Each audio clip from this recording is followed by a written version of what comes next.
Apa tido jalben?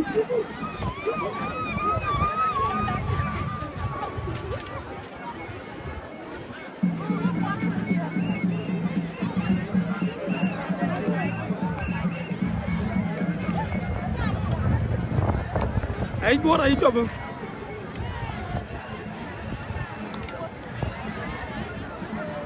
Ay bor ben. Jalben pilih. Panadi apu kalau aku. Abu loy gua.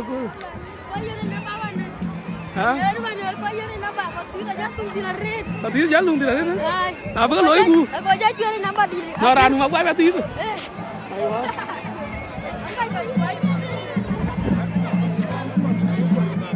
Ayo. Kun macar. Ran jamane ran ci lir kol ding ran ci lo kun macar ñoo. Wo woy der.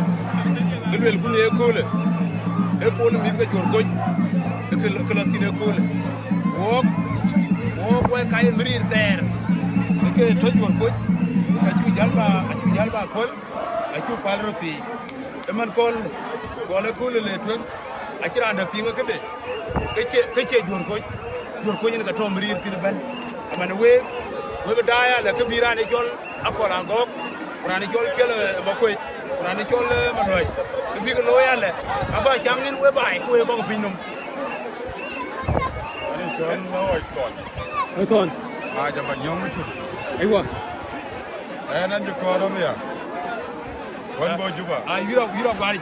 Won kiri yuri ngai ton bo daya. Ko gari jai. Wan ngai chol ko ma jare. Wan ko iten. Ayana be.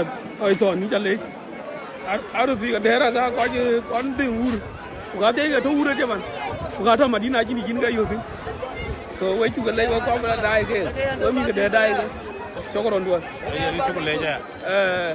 Riang garang ma ja mo ma la ko. Ayana fa gare chu.